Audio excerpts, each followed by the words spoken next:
کہ ایک بادشاہ تھا، وہ سمندری سفر میں روانہ ہوا تو ایک غلام اس کے ساتھ بیٹھا.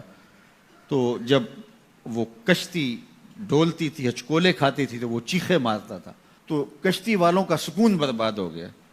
ایک دانا شخص تھا، اس نے کہا بادشاہ اگر آپ اجازت دیں تو میں اس کو چپ کرواؤں. اس نے کہا یہ تو کمال مہربانی ہوگی.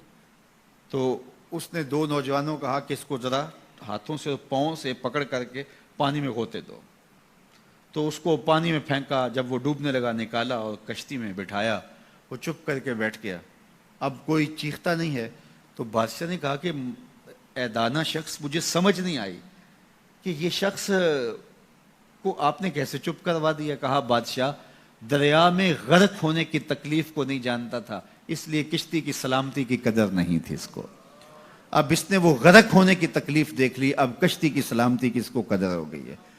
تو اللہ نے جو ہمیں عطا کیا ہے، آپ دیکھیں کہ اس سے نیچے کتنے لوگ بستے ہیں. جب آپ نیچے فرشت دیکھیں گے جو بیچارے نانے شبینہ کو ترستے ہیں. اگر مجھے تھوڑی سی تکلیف ہے اور میں جو ہے وہ اس تکلیف میں ناشکری کرنے بیٹھ جاتا ہوں، تو میاں وہ لوگ بھی ہیں جو بیچارے اپنی مرضی سے اپنا ہاتھ بھی نہیں اٹھا سکتے ہیں، جن کی عیدیں بھی جو ہیں وہ ہاسپٹل کے اندر گزرتی ہیں، وہ کئی سالوں کے اندر وہاں اذیت میں مبتلا ہیں. جب آپ دیکھیں گے تو کہیں گے مالک میں جس حال میں ہوں اس پہ تیرا شکر ہے. شیخ سعدی فرماتے ہیں میں دمشق کی جامع مسجد میں نماز جمعہ کے بعد نکل رہا تھا تو میرے کسی نے جوتے اٹھا لیے. تو یہ شروع سے ہوتا آیا ہے. تو کہتے ہیں کہ میں ننگے پاؤں جا رہا تھا اور میری حالت یہ تھی کہ میں جوتا خریدنے کی استطاعت بھی نہیں رکھتا تھا.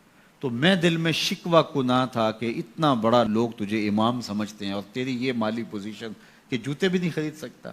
تو آگے میں نے دیکھا ایک شخص تھا جس کے پاؤں ہی نہیں تھے اور وہ رینگتا ہوا آ رہا تھا. میں فوراً سجدہ ریز ہو گیا، مالک شکر ہے تو نے پاؤں تو عطا کیے، جوتے آج نہیں تو کل نصیب ہو جائیں گے. تو جو میسر ہے اس کی قدر سیکھو، جو میسر نہیں ہے اس کی جلن میں اپنے آپ کو جلانے کی کوشش نہ کرو، تو زندگی سوکھی ہو جائے گی. یہ ضابطہ میرے حضور نے دیا. انظروا الی من هو اسفل منکم، اپنے نیچے دیکھنے کی عادت ڈالو، تم سکھی ہو جاؤ گے، تم پریشان نہیں ہوگے. لیکن اگر شوق ہو تمہیں اوپر دیکھنے کا تو فرمایا پھر دین میں جو اپنے سے اوپر ہیں ان کو دیکھو. کہ میں تو یار صرف 5 پڑھتا ہوں، یہ تہجد بھی پڑھتا ہے. میں تو صرف رمضان کے فرض روزے رکھتا ہوں اور یہ ہر ماہ نفلی بھی رکھتا ہے.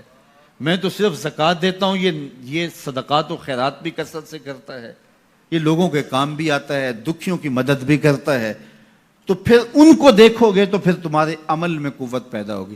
اوپر دیکھنے کا شوق آ جائے تو دین میں جو اوپر ہے ان کو دیکھو، ورنہ نیچے دیکھو. نیچے دیکھو گے زندگی سوکھی رہے گی.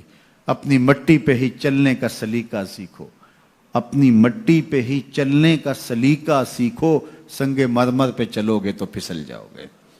تو زندگی سوکھی کرنے کا طریقہ یہ ہے کہ اپنے نیچے دیکھو اور اللہ کا شکر ادا کرو. تو پھر سنو، میں تو کہتا ہوتا ہوں یہ ٹینشن فری حدیث ہے.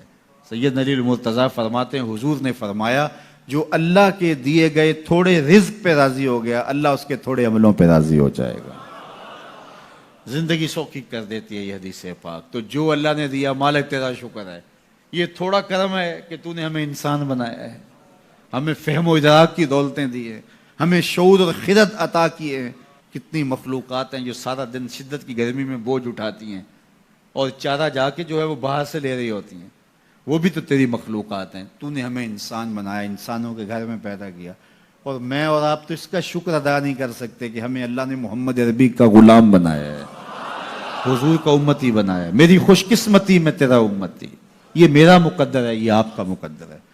جس کے لیے نبی آرزویں کرتے رہے، تمنائیں کرتے رہے، لوگ راہیں تکتے رہے، منتظر رہے، صدیوں انتظار کرتے رہے، لیکن ہم نے کوئی انتظار نہیں کیا. آنکھ کھولی، ہمارے والد صاحب مسجد سے مولوی صاحب کو بلا لائے. انہوں نے کان میں آ کے اذان دیتے ہوئے کہا مبارک ہو تو حضور کا غلام بن کے آیا. شاہوں سے ملا ہے نہ تونگر سے ملا ہے، اللہ کا عرفان اسی در سے ملا ہے. اوروں کو ملا ہے تو مقدر سے ملا ہے، مجھ کو تو مقدر بھی تیرے در سے ملا ہے. یہ میری اور آپ کی خوش بختی. تو جتنا بھی شکر ادا کرے تھوڑا. تو لوگوں